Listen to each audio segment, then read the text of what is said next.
반갑습니다. 반갑습니다. 자, 오늘이 5.18 민주화운동, 그러니까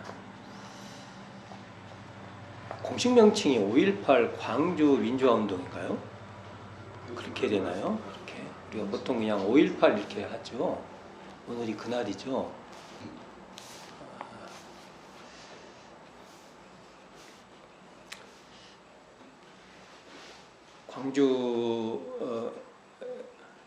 광주교당 광주 전남교구에서는 오늘 아마 기념 이제 오랫동안 천도독경 이제 해오시고 그랬는데, 저희들은 5.18 광주 민주화운동은 한국의 현대의 대한민국을 이렇게 성격 짓는 정말 중심이죠. 5.18 광주 민주화 운동이 없었으면 지금의 대한민국은 없다고 저는 봅니다. 그 운동에 우리가 결국 신세지고 있는 거죠. 거기에 영향을 받아서 우리가 6월항쟁, 촛불혁명, 지금의 대한민국의 성격을 만든 거라고 봐요. 앞으로 갈 길도 참 멀어요. 그러니까 이게 왜 중요하냐면,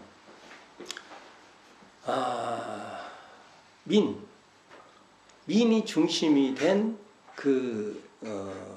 세상을 우리가 만든 거예요.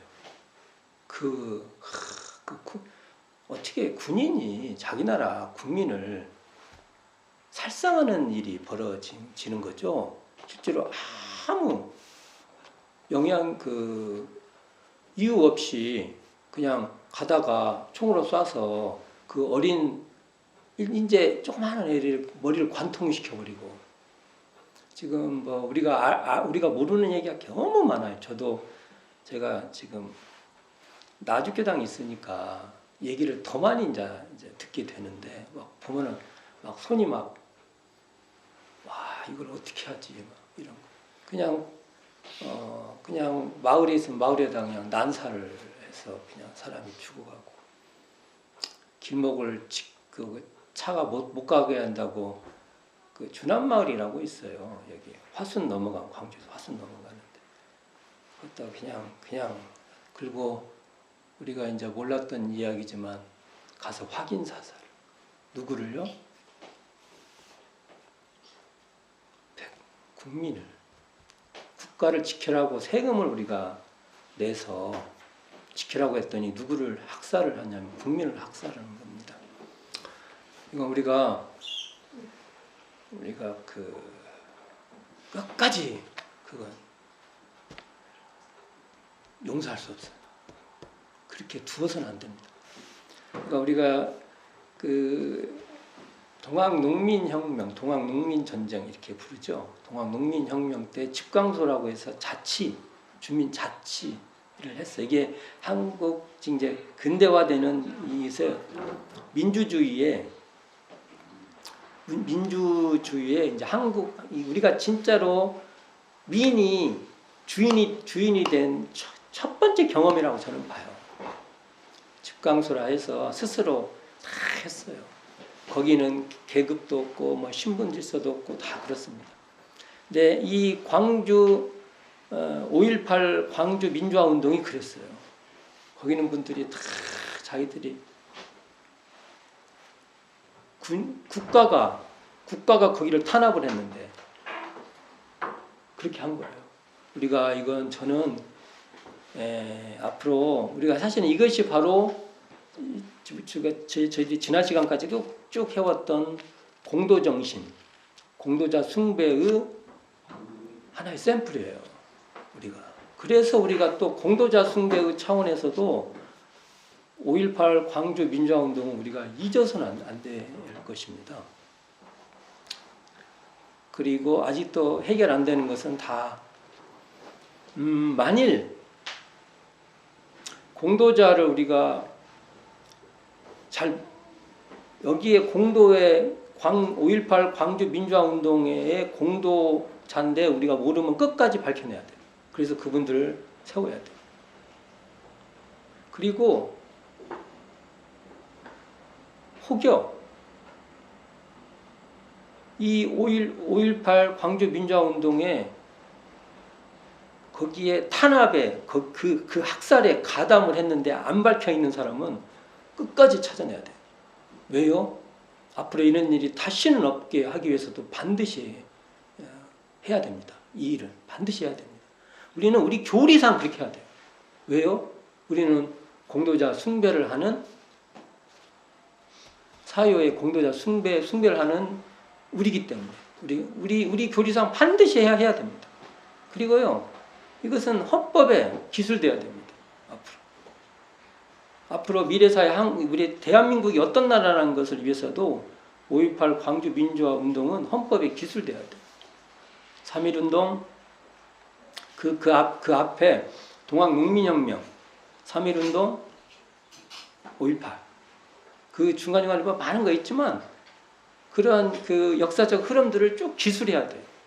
저는 헌법 전문에 이 우리들의 이 민이 주체가 된 것이 쭉 기술되고 그래서 우리 대한민국은 있다 이렇게 기술돼야 된다고 봅니다. 그리고요, 젊은이들이 지금 그냥 이렇게 저희들도 마찬가지지만 이 지금 우리 젊은이들 있죠. 30대, 20대, 또 10대, 또 이제 막 태어난 친구들. 이 친구들은 앞으로 갈 수는 이걸 알 수가 없어요. 이것을 알 수 있게끔 해야 됩니다. 지금 우리가 이렇게 사는 것이 다 그분들의 공도 헌신에 신세지고 있다는 것을 반드시 알아야 돼요. 근데 왜 내가 이렇게 편히 살고 있는데 왜 그런 걸 우리가 해야 되냐고. 귀찮게 시리. 혹여 기득권이 그때의 이런 걸 탄압함으로써 기득권을 계속 누렸던 사람이 있다고 하면, 많이 있다고 한다고 하면 그 자손일수록 거기에 죄송하다고 하고 더 보은하겠다고, 더 좋은 일로 더 헌신하겠다고 그런 자세가 필요합니다. 근데 그 기득권으로 계속 기득권을 유지하려고 한다고 하면 그것은 바꿔놔야 됩니다. 이게 왜요? 왜 원불교 교도들은 왜 이거 해야 되냐면 우리는 공도자를 숭배하라고 했기 때문에 5.18 광주 민주화운동에 했던 그 희생했고 누가 죽고 싶어 합니까? 그리고 누가 그 고문을 감당하려고 하겠습니까? 총으로 사살하고 어떤 사람 부상 입은 두 사람을 어디로 데려갑니다. 아마 분명히 고문했을 거예요. 그리고 또 사살합니다. 잊지 말아야 돼요. 우리는. 그 사람들이 아무 이유가 없는 사람입니다. 그냥 만약 우리도 지금 여기 이렇게 살고 있지 않습니까? 근데 어느 날 누가 와가지고 우리를 그렇게 해봐요.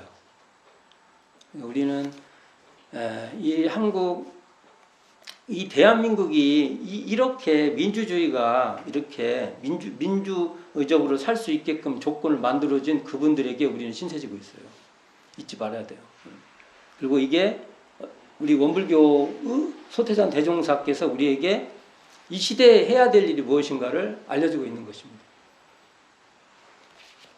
좀 무거운 얘기를 시작했는데 5.18이라 5.18 오늘이 5월이라 우리가 원불교는 그런 거 5.18에 대해서 어떻게 생각하세요? 그렇기 때문에 단순히 말해야 돼요. 우리 교리예요. 이렇게 말하면 됩니다. 우리는 공도자 숭배를 하기 위해서라도 그분들을 잊지 않을 것입니다. 이렇게 말하는 게 우리에게 타당한 말입니다. 자, 오늘은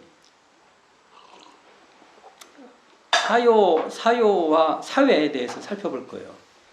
사요와 사회.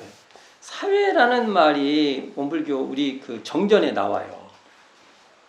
개인, 가정, 사회, 국가, 세계일 때 이 중간에 사회가 나오죠. 근데 우리는 이 개인, 가정, 사회, 국가, 세계가 원래 인간이 있을 때부터 있다고 생각할 거예요. 그렇지 않아요.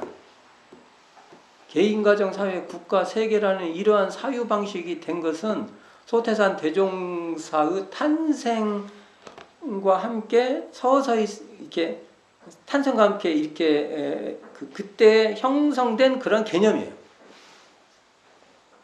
원래 있었던 개념이 아니에요. 수신, 제가, 치국, 평천하 그러면 거기에 사회가 있어 없어요? 근데 이전에 사유 방식에서는 사회라는 개념이 없었어요. 사회가 뭐지? 사회라고 하면은 그게 어디다 써먹는 거야? 이렇게 아마 물어봤을 거예요. 그러니까 우리가 사회를 어떻게 이해하냐에 따라서 앞에 개인도 형성이 되고 뒤에 국가 세계도 형성이 되는 거예요. 이게. 그러면 개인은 있었을까요? 과거에? 뭐 이렇게 개인 얘기하면 이걸 읽어보면 개인은 뭐 원래 개인이 이렇게 개인이 있지 않냐고 이렇게 물어볼 거예요. 개인은 옛날에는 없었습니다. 개인이라는 이 개념이 없어요.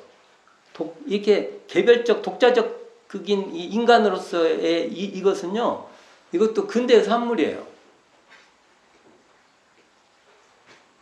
그러니까 이런 거에 대해서 옛날에도 그랬을 것이라고 생각하면 안 돼요. 이게. 그러니까 대종사님이 이런 용어를 쓰실 때가 앞으로 사회에 더 맞춰놓은 말씀이에요. 이게. 그래서 오늘 이제 사회를 중심으로 볼 건데 이게 정전에 이렇게 나오죠. 동포운 법률과 4대 강령, 영육상전법 여기에 이 개인가정 사회 국가 3개가 나와요. 근데 어디에는 3개가 빠지기도 하고 그래요. 3개가.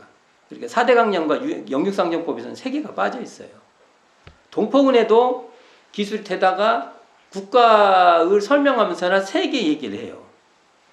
그리고 법률운에서 이 개인가정사회 국가 3개가 포괄적으로 한 번 나와요. 또 다른 데서는 또 처음에 6대 요령 같은 데서는 그러다가 또 3개가 또 빠져요. 그러다가 현재 우리가 지금 보고 있는 그 원불교 교전의 정전에서 개인가정사회 국가 3개로 이렇게 전체를 기술을 합니다. 그리고 표현해보면 뭐 인류사회라는 말도 있고 해서 이 사회라는 용어들이 계속 등장을 합니다. 근데 이런 용어는 사실은 역사적으로는 서구의 근대의 태동과 함께 생긴 이런 어떤 개념들이에요. 관념이라고 하죠. 사유 방식이라고 하죠. 그래서 이 사회를 어떻게 이해하냐에 따라서 이런 앞에 개인가정 사회 국가 세계 이런 구조 있죠. 이 내용들이 이렇게 구성돼요. 그게. 그리고 무엇을 어떻게 더 이해하냐에 따라서 이게 재배치돼요. 또 이게 참 재밌는 건데 딱 이렇게 고정되어 있는 게 아니에요. 땅 고정되어 있는 게 아니에요. 이것이 어떤 걸 어떻게 이해하냐에 따라서 이 성격들이 조금씩 이렇게 바뀌는 거예요. 우리가 막 큐브 같은 거 보면은 뭘 바꿔놓으면 샥 바뀌고 막 그러잖아요. 이런 식의 그것이 나옵니다. 자, 그렇다면 우리가 보통 개인가정 사회 국가 세계를 어떻게 보냐 할 때 이게 개념적으로 보면 하나 연속적으로 보는 시각이 있고 하나는 비연속적으로 보는 시각이 있습니다. 그러니까 연속적이란 건 뭐냐면은 여기 교재 187쪽 여기 봅시다. 한번 읽어봅시다. 개인이 가정으로, 가정이 사회로, 사회로 국가로, 국가가 세계로 이렇게 해서 이어지는 거예요. 이렇게 이해를 하면 이게 연속적인 관계로 보는 거예요. 그 다음에 비연속적이라는 것은 개인은 개인의 고유성이 있고 사회는 사회의 고유성이 있다고 보는 거예요. 그러니까 개인의 가치가 사회적 가치에 포섭될 수 없고 사회적 가치가 개인의 가치의 합으로 규정될 수 없다는 거예요. 이런 거죠. 이게 사회 논의를 할 때 늘 나오는 말이에요. 개인들이 있어요.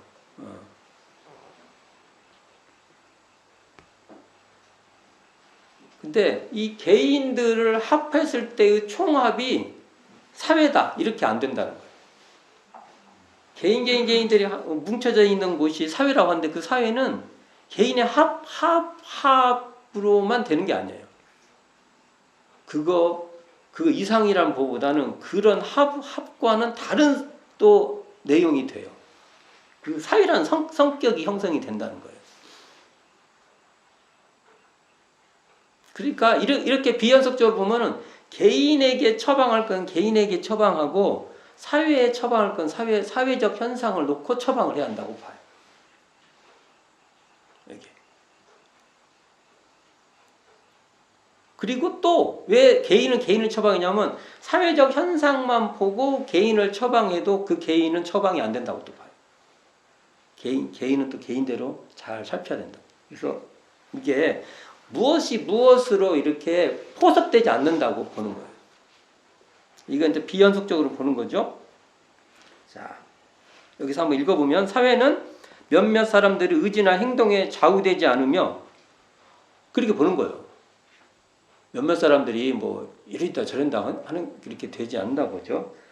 사회는 사람들의 단순한 총합이 아니라 그 이상 어떤 것 이렇게 보는 거죠.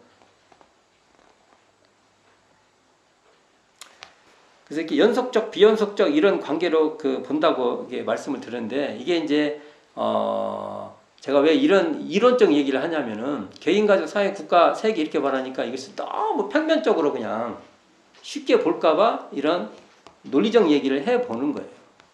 관계도 있으면서나 또 이렇게 또 아주 단순하게 이런 뭐 이것에 의해서 이것이 되고 막 이런 식의 관계로만 또 되지 않는다는 이게 복합적 관계로 이것을 바라봤으면 하는 이 마음에서 연속 비연속이라는 이 단어를 쓴 것이에요. 이게. 자, 그렇다면 여기서 이 개인, 가정, 사회, 국가, 세계에서 이 키가 지금 사회에 있는데 사회 굉장히 중요한 그 위치에 있는 이 사회의 태동 이게 어떻게 됐냐 이거죠.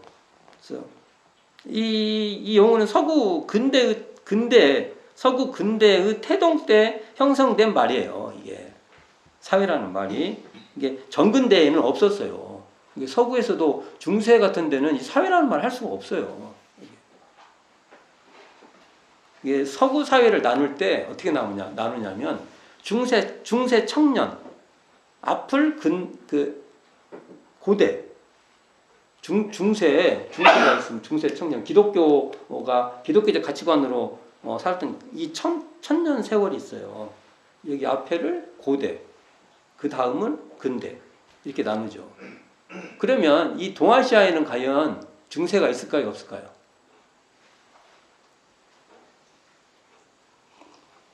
서구적 중세는 없습니다. 그래서 역사 교과에서 뭐 중세 이런 말 하면 내가 진짜 학자라고 하시는 분들이 다 이유가 있어서 그렇게 쓰겠지만 서구의 역사 이론을 그냥 따왔고 그냥 하는 거예요. 근데 우리에게는요, 그 기독교 천년의 중세 같은 역사가 없어요. 없어요. 그 중세는 또 이렇게 되죠. 봉건제라고 영주가 있고 뭐 그랬잖아요. 우리 그런 적이 없어요. 그 역사로 기술된다는 것 자체가 이상한 거예요. 그냥 거기다가 그냥 이렇게 그냥 도색을 해갖고 그냥 똑같이 이렇게 만드는 거죠. 중국에도 없어요. 중국도 아예 저 주나라 저 고대가 그러면 중세가 되겠네. 일본이 약간 가깝죠. 일본. 근데 일본도 꼭 그렇게 볼 수는 없을 거예요, 아마. 그러니까 역사를 똑같은 시각으로 바라보면 안 된다는 거예요. 우리는 우리는 어떻게 보면은 그냥 크게 나누면 이 지금을 근대라고 하면 앞에는 비근대죠, 비근대. 근대가 아닌 거. 중세라고 할 수가 없어요. 그냥 시대구로 뭐 그러면은 고대, 중세, 근데 시대적 구분이라고 했으면 그건 안 하는 게 좋습니다. 저는 그렇게 봅니다. 역사 얘기를 하려고 하는 게 아니라 이렇게 다른데 우리가 아무 생각 없이 이렇게 받아들이고 있다는 거죠. 그러니까 자, 이제 우리 역사보다 그 서구 역사를 한번 따져보면 크게 나누면 이게 꼭 그런 건 아닌데 크게 한번 나눠보는 거예요. 15세기의 르네상스, 중세 이후에, 중세 청년 이후에 15세기의 르네상스, 16세기의 종교혁명, 이게 또 따져보면 이게 또 어중간하게 막 기간이 엉켜요. 예를 들어서 15세기 말 좀 걸쳐가지고 16세기 있으면 이게 15세기여야 돼요. 16세기라고 해야 돼요. 그래서 그냥 우리가 그냥 크게 얘기하는 거예요. 이거 따지지 마세요. 그러니까 보통 15세기를 르네상스가 된다고 보고 16세기를 종교혁명, 17세기가 갈릴레이를 비롯한 어떤 그 합리적 과학이론이 발생하고요. 18세기가 도시 301을 중심한 시민혁명, 이게 이런 프랑스 혁명이 대표적인데 시민혁명이 일어나고 18세기 중엽 영국에서 일어난 과학기술이 결합된 기술혁명인 산업혁명이 일어나요. 산업혁명. 그리고 19세기에는 이제 유럽 전역으로 이렇게 퍼지는데 이러한 서양 역사 과정에서 사회계약론이 발생해요. 사회계약론이라는 게 여기 사회 나왔죠? 사회. 이게 사회라는 말이 나올 때는 이게 사회적 계약이라는 것이 우리가 계약해 본 적은 없어요. 언제 우리가 계약을 해요? 우리가 도장 찍어본 적 없고 사인해 본 적도 없어요. 그런데 그런 이론에 의해서 이 사회를 설명한다는 거예요. 이때 사회계약론이 발생한데 이 사회계약론이라는 말 자체가 뭐예요? 상업적 성격입니다. 계약하니까 상업적 성격이죠. 그러니까 이게 상공업이 벌써 발달돼야만 이런 논리가 형성이 되는 거예요. 이게. 그러니까 상공업 도시 주민의 권리를 보장하는 근대 시민 주권이 태동될 때 이때 사회라는 용어가 발생된다는 겁니다. 우리나라로 따지면 이러한 사회라는 용어가 한말 대한제국 고종 제위기간인 1895년 정도에 유입된다고 현재 학문적으로는 지금 나와 있어요. 이때 이제 우리 뭐 신문 같은 거 보면 나오는 거예요. 자, 그때 신문들 우리가 대한제국이라고 할 때 이 신문들에 뭐 국민, 민족, 개인, 인류, 정치, 경제 이런 단어들이 막 등장해요. 이게 옛날부터 있는 단어가 아닙니다. 이때 이런 때 나오는 거예요, 우리가. 근데 이제 이런 단어들이 거의 일본에 의해서 일본이라는 필터링을 통해서 들어와요. 그러니까 이 서구적인 단어들을 일본이 한자 문화권적인 단어들을 조합해 갖고 만들어가기 시작해서 이게 들어오는 거예요. 이게.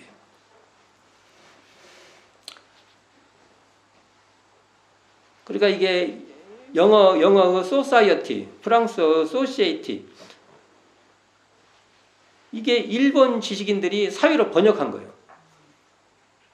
그러니까 근대 문명에는 일본이 근대 서구의 문명을 어떻게 수용해 왔냐가 들어온 거예요, 우리가. 그러니까 동아시아에서 근대 문명의 일본의 역할이 얼마나 컸다는 것을 알 수가 있는 거예요. 이건 역사예요, 그냥. 역사의 어떤 그 물줄기예요. 무늬 같은 거예요. 이거 우리가 그대로 문화로 받아들여야 되는 겁니다. 자, 이런 사회라는 용어는 소세산 탄생 전후에 조선에 유입된 거예요. 그러니까 대종사님께서 1891년생이지 않습니까?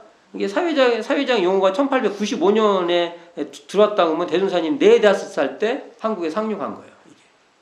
그렇죠? 그러면 대종사님도 이때 태어나서 구도하시면서 성장하시고 사회장이라는 용어도 한국에 상륙해갖고 와 무럭무럭 성장하는 거예요. 같이 크셨어. 이게 친구야. 대종사님하고. 대종사님은 조금 더 선배네. 몇 살 더 많은. 근데 처음에 이거 재밌는 얘기인데 처음에는 이 사회를 회사라고 번역했대요. 회사. 나중에 이게 바꿔서 사회가 돼요. 이게 이제 왜 그러냐면은 원래 사회는 시민사회의 뜻이에요. 시민사회 이런 의미죠. 이게 소시에티 이런 뜻이 그런 뜻인가 봐요. 이게. 근데 제사의 우리가 제사 지낼 때 뒤에가 사 있죠, 사. 이게 제사 지낼 때 사람들 모이잖아요. 제사 때 많이 모였나 봐. 그리고 또 제사 때 그래도 막 반개 가문들도 다 모이고 그러잖아요. 공동체 성격이 그래도 모일 때 다양한 성격들이 모인 거예요. 공동체에 대한 감각이 제사 때 딱 있는 거예요. 우리한테. 없잖아요. 경험이 지금. 생각을 해봐요. 아무도 없는데 비슷한 걸 뭘 써야 돼.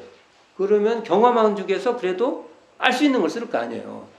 그래서 이 제사 때 모이는 어떤 공동체적 감각. 그때 이게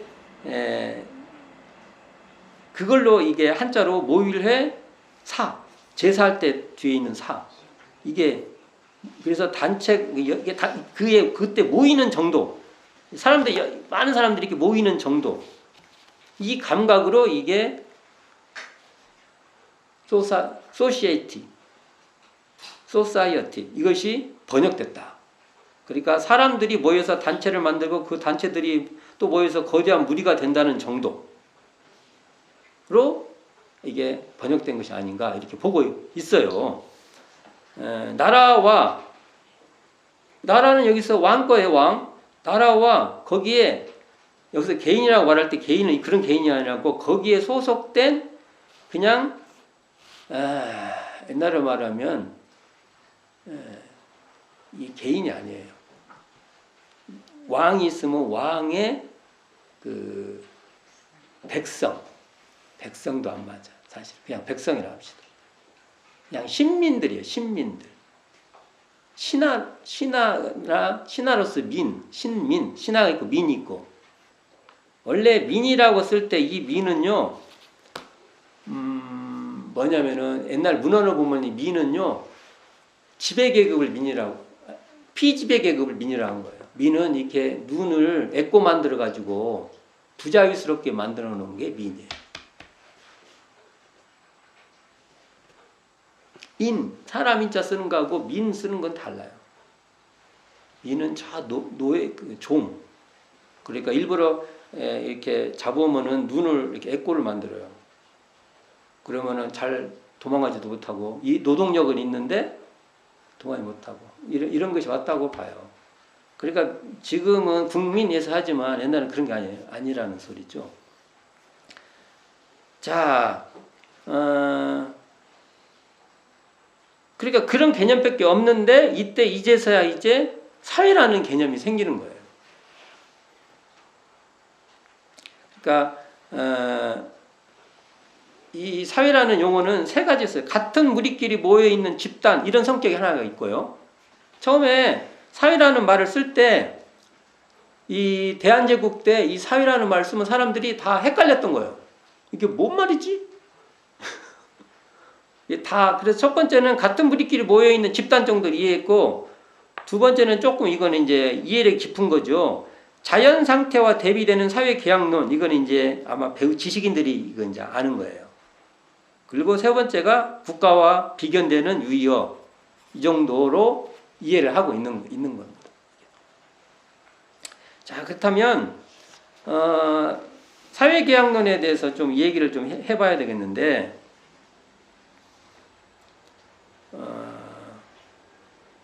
자,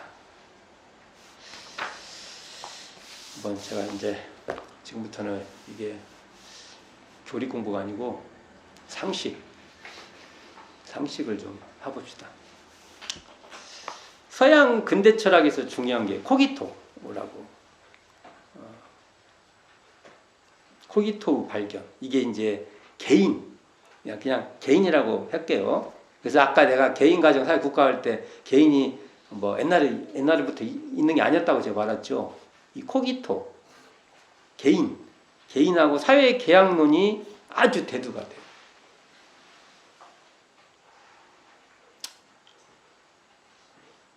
근데 이 개인인 이 코기토는 다른 코기토와 이렇게 더불어 살아야 하잖아요. 네, 코기토요 이렇게 개인 이렇게 주체적 개인이 있어요. 그럼 다른 개인들하고 이렇게 어울려 살아야 할 거 아닙니까? 그러니까 서로 다툼이 생길 거 아니에요. 그러니까 계약이 필요해요. 그래서 이게 이제 사회 계약이 필요하다고 본 거예요. 그러니까 코기토가 나온다는 것은 사회 계약론이 있다는 것이에요. 사회 계약론이 있다는 것은 그게 코기토를 전제한다는 거예요.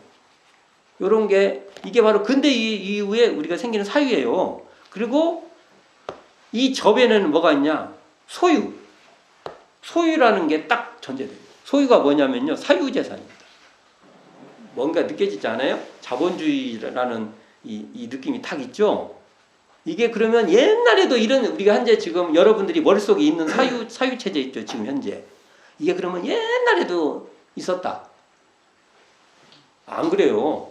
이게 별로 안 돼. 지금 이렇게 지금 우리 현재 이렇게 우리가 이런 생각 속에서 막 살잖아요. 이렇게 그런 거예요. 그러면 이게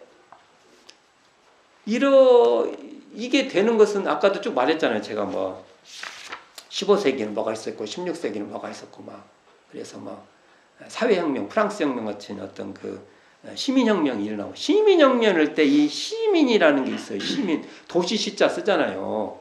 그 도시라는 것은 옛날에 상공업 도시예요.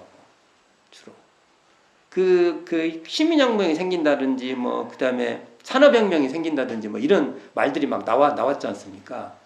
그럼 여기에 따른 사회 변동이 생겨요. 변동이 생길 거 아니에요. 그러면 사람들은 거기에 따른 이론이 필요해요. 이때 이론가들이 태동돼요. 그 전까지는 전부 다 왕권 신수설이었어요. 왕권 신수설은 뭐예요? 왕권은 신이 줬다. 저쪽은 그래요. 우리는 뭐라고 했어요? 우리는 하늘이 1000명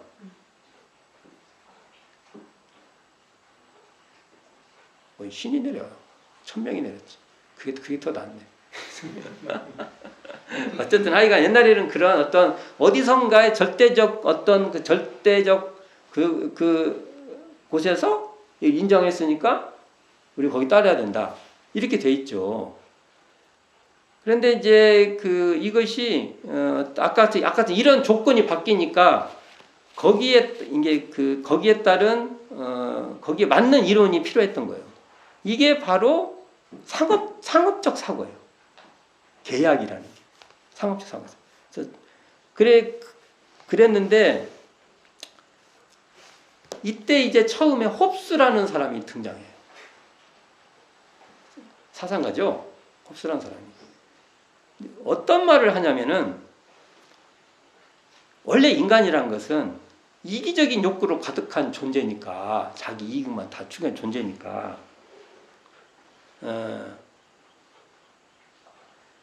인위적인 어떤 어떤 법이라든지 이런 조건 있죠. 이렇게 우리 인간의 제도가 원래 이런 존재하지 않는 자연 상태에서는 이 사람은 자연 상태를 악으로 봤어요. 그러니까 만인은 만인에 대한 투쟁, 만인이 싸우는 거예요. 그럴 거 아니에요. 이건 자연 상태로 본 거예요. 그러니까 저기 바깥에 정글이 무서운 거야. 지금 현재 옛날에 이렇게 문명이 이렇게 없으면 그런다는 거예요. 그래서 이것을 안정하기 위해서 사람들이 자기 권리를 양도했다고 봐요. 양도. 그래서 왕한테 권리를 양도하고 우리를 보호 주시오. 깡패들 생각하면 돼요. 그 상권을 내가 다른 애들이 못 건들게 딱 막아줄 테니까 삥 뜯는 거야. 그렇게 생각하면 딱 맞아요. 국가하고 깡패들이 삥 뜯는 거하고 이론이 비슷해. 뭐 그런 건 아니겠지만 아이가 이해하기 비슷해요. 근데 여기서 옛날에는 자, 여기서 중요한 것이 있어요. 홉스는 이때 이렇게밖에 말을 못하는 거예요. 홉스 자체가 머리가 부족해서 이렇게 말한 게 아니에요. 왕이 절대적 권한을 하는데, 왕권 신수설인데 거기다 대놓고 이 말은요, 그런 조건 속에서 국민의 권리를 설명한 거예요. 당신의 그 절대적 권력도 국민에서부터 나왔다는 말이 되는 거예요. 중요한 얘기예요. 우리 생각해보면은 막 저 사람 완전 왕의 권력을 정당화시키는 이론이라고만 볼 수 있잖아요. 그렇지 않아요. 그래서 이 잔대가리를 많이 쓰신 거야. 안 그러면 큰일 나게. 그냥 또 뭐라고? 그냥 그럼 끝장이야. 근데 거기다 대놓고 그 절대적 권리도 어디서 나왔다고요? 그 국민이 양도해 준 것이에요. 그리고 그래서 왕은 그리고 이제 이렇게 말하죠. 국민들은 그 왕이 우리를 보호하니까 그 속에서 우리가 싸우지 않고 서로 전쟁 같은 거 안 하고 법을 지켜가면 잘 살자 이렇게 된 거예요. 그럼 여기서 중요한 것은 뭐라고요? 국민의 권리를 인정됐다는 거예요. 이제 이게 하나가 이제 나오면 그 다음부터 다음 사상가는 여기다가 여기 위에다가 또 세우죠. 그래서 처음이 중요해요. 그래서 홉스를 보고 뭐 나쁜 사람 이렇게 말하면 안 돼요. 나쁜 사람 그렇게 말하면 이 사람 역할이 굉장히 중요했다는 거예요. 그러고 나니까 다음에 로크가 나와.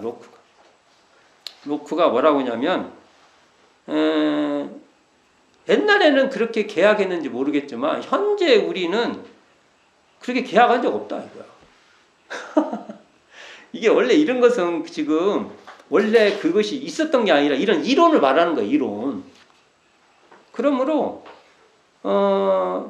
애초에 그 계약 당시 맺었던 안전보장이 이루어지지 않으면 언제든지 계약은 파기 가능하다. 뭔가 좀 발전됐죠? 아니, 내가 언제 계약했어? 그러니까 옛날에 맺었던 왕이란 건 안전하게 해주려고 국민을 안전하게 해달라고 하는 건데 이게 안 돼. 파기. 발전됐죠. 그러니까 왕을 몰아낼 수 있는 이론적 근거가 생긴 거예요. 이런 것이 그냥 하루아침에 되는 게 아니에요. 이게 된 거죠. 이제 로크가 이렇게 되는데 로크는 사유재산에 대한 이론을 세워요. 아까 이 사회계약론에는 사유재산에 그 보장이 있다는 얘기를 이렇게 했는데, 소유권, 사유재산 보호가 국가의 역할이에요. 우리 자본주의 이 생각에 보면 요 이론이 얼마나 탄탄한가 알 수가 있죠. 그러니까 뭐라고 말하냐면 공유물에 노동이 가해지면 그건 자기 거다. 그러니까 사과를 따는데 사과가 썩지 않을 정도만 따서 자기가 써야 된다. 왜 이런 말을 하냐면은 화폐는 썩지를 않아요. 그러니까 무언가를 화폐로 바꿔놓으면은 정당해지는 거야. 안 썩잖아. 이제 아이가 뭐 그런 얘기가 있고 이런 얘기를 계속 할 수는 없고 지나가야 되니까. 그 다음에 나오는 사상가가 루소예요. 루소는 한 발 더 나가요. 국민의 권리 자체가 원래 처음부터 위탁된 적이 없다 이거요. 권리 자체가 국민이 가지고 있다는 거예요. 이게 요즘 우리 헌법 같은 데서 모든 권력은 국민으로부터 나온다. 이런 사상에서 나오는 거예요. 이런 사상가들의 우리가 또 신세를 지는 거예요. 이게 지금 생각하면 좀 미약한 면이 있어요. 그러나 이 당대의 논리로 따지면 이 사람들 굉장히 그때 당대는 노력해서 나오는 거예요. 이게 왕의 존재를 부정하죠. 예를 들어서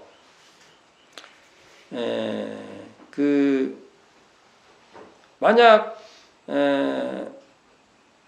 정부가 국가죠. 국가를 운영하는 이 정부 권력이 사람들, 국민들에게 이게 보통 사실은 인민이라고 번역한 게 더 잘 맞아요. 인민. 근데 우리가 하도 인민이라는 말씀은 이제 그러니까 옛날 다 인민이라고 썼어요. 이게 그냥 이게 공통으로 쓰는 말이에요. 인민이 더 번역이 정확해요. 이게 인민의 신탁. 그러니까 믿음 믿을 신 그다음에 의탁할 때 우리가 뭔가 이렇게 맡겨놨잖아요. 신뢰를 가지고 맡겼잖아요. 근데 이걸 배반해요. 그러면 인민은 정부에 저항하여 국가를 다시 구성할 권리를 가진다고 주장해요. 정부를 엎어버리는 것도 아니에요. 그냥 바꾸는 거예요. 야, 주인이 국민한테 있으니까 우리 권력 우리가 내 지금 너한테 맡겨놓고 이렇게 너 종인데 그렇다면 내 종을 바꾸겠다 이거예요. 이게 루소의 말이라고 볼 수 있습니다.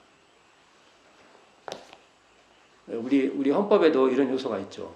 지금 아까 제가 말한 홉스, 로크, 루소 요 얘기가 우리 헌법에 많이 들어가 있어요. 거의 우리 헌법에도 우리 대한민국 헌법에도 이렇게 깔려 있는 얘기예요. 그러니까 선거를 하고 나서 뭐 대통령이 됐든 국회의원이 됐든 지그들이 막 해. 그래서 지금 어찌 보면은 지금도 우리 하위법에서 만약 안 되면은 사실은 제가 볼 때 반절만 주민투표에 대해서 반절만 어긋나도 바꿔버려야 돼요.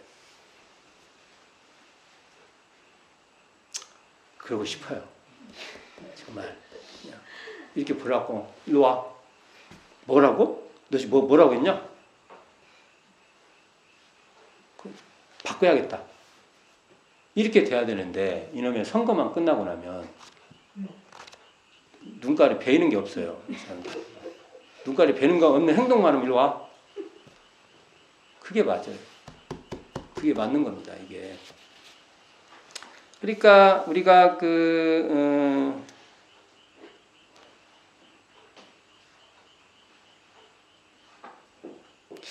이제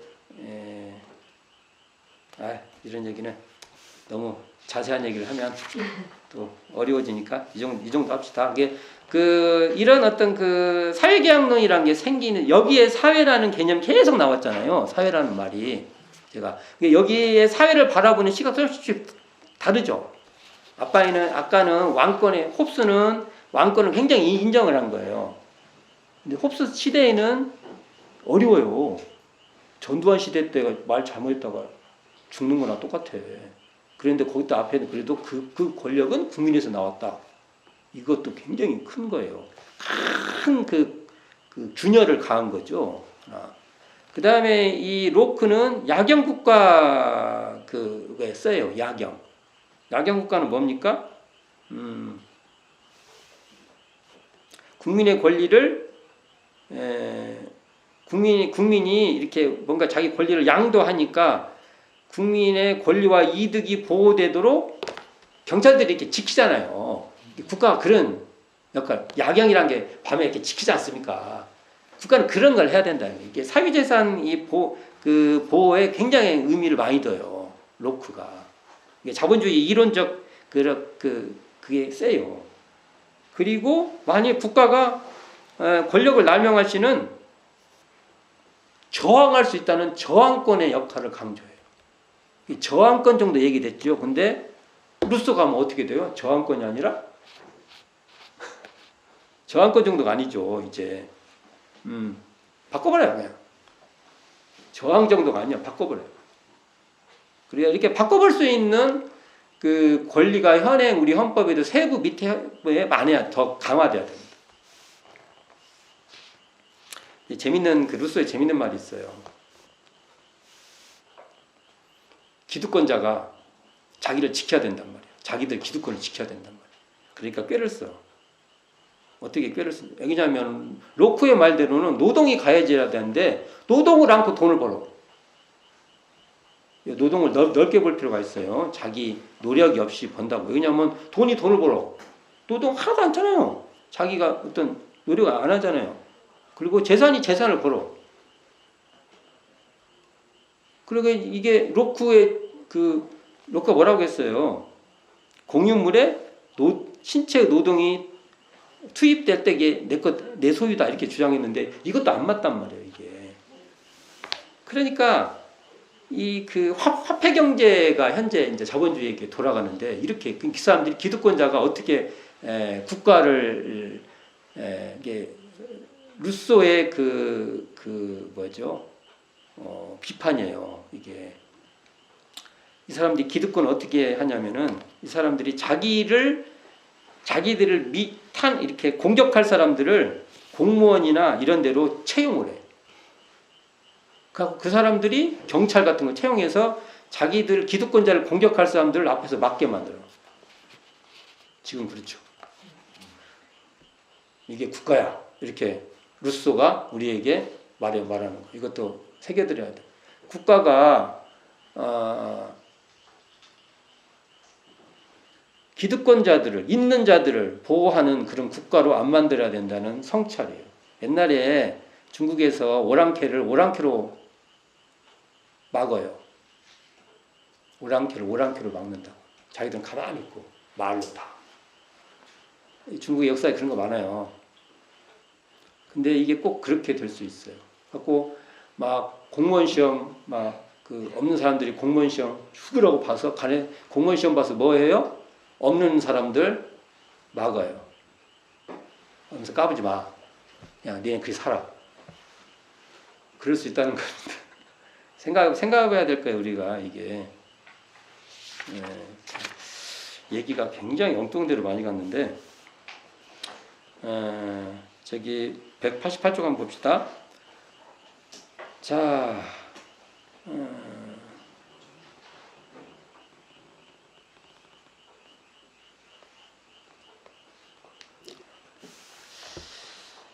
우리가 위에 189쪽 봅시다. 계약론자들은 개인, 사회, 국가의 순서를 정해놓고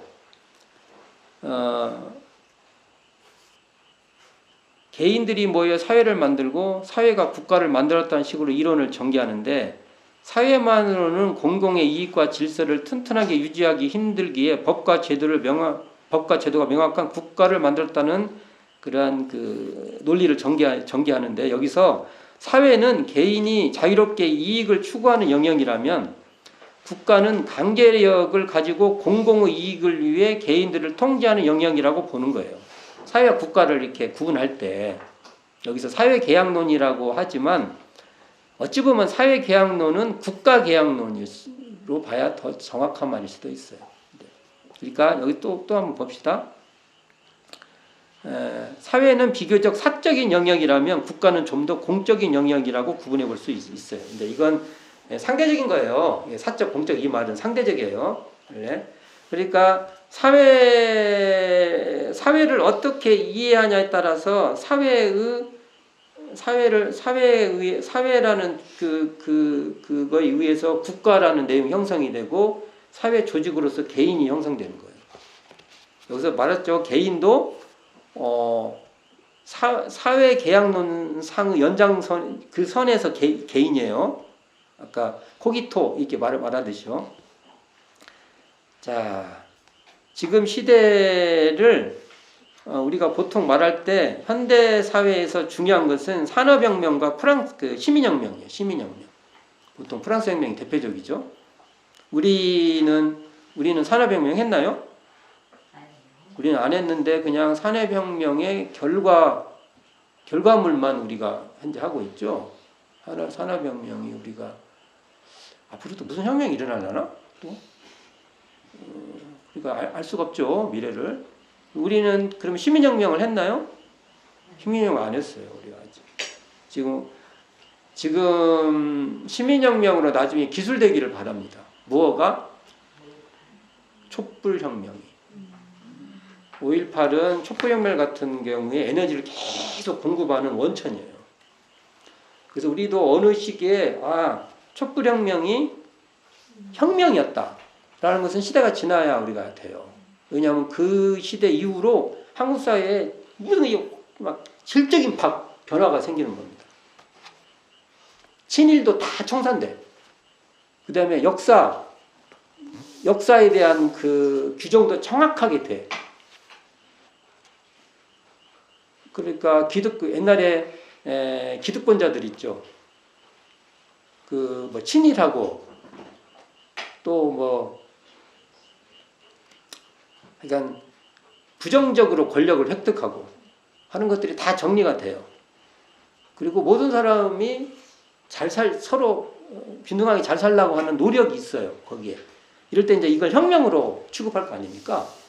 그래서 우리나라에도 이제 이 시민혁명 같은 성격으로 우리 현대 그 혁명이다라고 규정되기를 바라고요.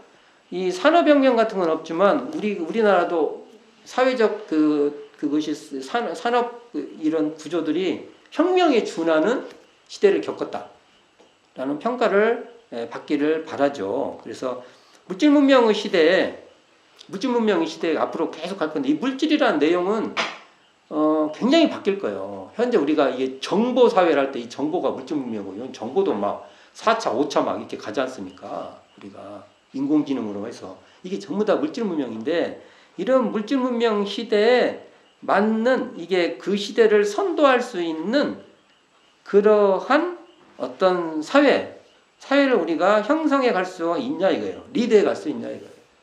그러면 개인, 가정, 사회, 국가, 세계할 때 이 사회도 제가 앞에 근대 이후에 우리 사회 했을 때 이런 아까 그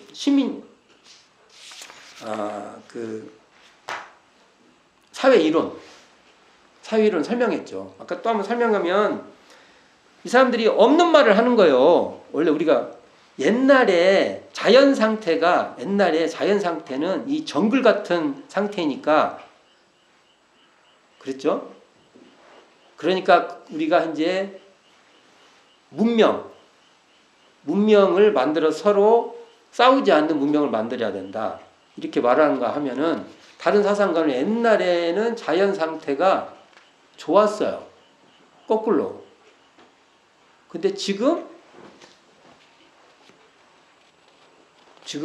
그것보다 더 안 좋아질 수도 있으니까 안 좋아할 수 있고 어쨌든 그 사람의 이것을 인정하는 거예요. 우리가 그래서 뭐 왕이나 권력이나 이게 더 안 좋은 거예요. 독재나 이런 것을. 그러니까 그런 것을 없도록 지금 자연 상태에서 권력을 너희들에게 잘하게 기회를 줬더니 더 안 좋게 한 거예요. 그러니까 이 국민들이 그것을 뺏을 수도 있고 바꿀 수도 있고 뭐 이론적 설명이 있지 않습니까? 근데 일회 사회는 이 사회라는 아까 이런 사회 이론 같이 이런 것이 더 어떻게 해요? 공도에 맞게 더 공도에 맞게 진행이 돼야 된다. 이렇게 볼 수 있죠. 자, 189쪽 아랫부분 같이 봅시다. 인간은 다른 사람들과 적절한 유대 관계도 필요하지만 자기만의 공간에서 혼자 있고 싶어 한다. 그러니까 같이도 해야 되고 따로도 해야 되고. 현대 사회일수록 자유로운 개인이 돼야 되고 또 그러면서 서로 공공의 이익을 도모하는 그런 연대가 돼야 되고. 앞으로는 이게 더 심화되면 심화됐지 덜하진 않는다는 거예요. 그럴 것 같아요? 그러니까 사회라는 개념이 훨씬 중요하게 돼요. 사회가 개인의 가치도 존중해야 되고 서로 평등하게 서로 삶의 가치가 잘 형성되도록 관계가 사회 제도가 잘 돼야 돼요. 이렇게 만들어 가야 됩니다. 우리는 생각할 때 이렇게 생각할 수 있어요. 우리가 현재 살다 보면 우리가 굉장히 주체적으로 자유롭게 산다고 생각할 수 있어요. 그러나 어찌 보면요, 저 위에 있는 어떤 것이 눈에 보이지 않는 것이 여러분들을 조종하고 있는 것 같아요. 어릴 때부터 세뇌가 돼가지고 그 바깥에 나가본 적이 없잖아. 내가 이 안에 뭔가 나를 가두고 있는가도 몰라. 지금. 그럴 수 있어요. 잘 생각해보면. 한 번도 그 자유로운 세계를 맛본 적이 없잖아. 맛보고 나면 지금 못 살지. 도저히 못 살지. 그래서 앞서가는 사상가가 필요해. 이렇게만 살면 안 돼. 우리는 대종사님께서 그래서 자력양성을 우리에게 말씀해 주시고 이 공도자 숭배, 자력과 공도가 바로 그 지점이라고 저는 봐요. 우리가 현재 느끼는 정도에 만족해서는 안 돼요. 좀 더 우리가 더 자력이 있고 더 공도에 헌신하는 공도가 잘 형성되는 그러한 지점에서 사회를 계속 우리는 리더해 가야 된다고 합니다. 그래서 대종사님께서 병든 사회와 치료법 이런 얘기를 하시는데 이것도 단순히 그냥 지금의 시점으로만 보면 안 돼요. 지금 뭐 어쩌고 저쩌고 뭐 이런 정도만 보면 안 되고 미래학 이 대종사님의 사요 이것은 미래학까지 우리가 봐야 되는 겁니다. 지금 현실도 지금 제대로 못하면서나 뭐 그렇습니까? 하지만 현실도 하면서 미래적 시각도 봐야 돼. 그러면 이렇게 볼 수 있죠. 이런 쌍, 뭡니까? 이렇게 이런 쌍 자리, 텅 비고 고요하고 자타가 둘이 아니고 그러한 이러한 자리가 발현된 이 정신의 세력을 확장하여서요. 이 사회를 사은의 사회로 우리가 개척해 가는 거죠. 이게 우리가 계속 포문하는 사회로. 그리고 이 사요, 이렇게 사요가 실천되는 이 사요 사회로 전개하는 것이 바로 우리 어쩌면 미래학이다. 저는 이렇게 봐요. 이게. 오늘 뭐 사회라는 얘기를 했는데 이 사회라는 제가 왜 오늘 이 얘기를 하냐면 왜 이 얘기를 제가 하냐면은 사회라는 말을 들을 때 지금 갖고 있는 고정된 사고로만 보지 마시라고 이렇게 여러 얘기를 한 거예요. 이걸 설득을 하려고 내가 한 얘기가 아니에요. 과거에도 이렇게 바뀌어 왔다. 그러면 이런 시야로 볼 때 미래는 어떻게 봐야 되냐 이거예요. 그때 대종사님이 말씀하신 이 자력양성과 공도자 숭배의 시각으로 앞으로에 있어질 사회도 고민해 봐야 된다라고 해서 일단은 어찌 보면 기존에 갖고 있는 사회적 개념을 흔들어 보려고 얘기를 한 거예요. 그래서 공도와 사회 이 주제는 항상 고민해 봐야 된다. 이렇게 말씀드리면서 이 시간을 마칠까 합니다. 수고하셨습니다.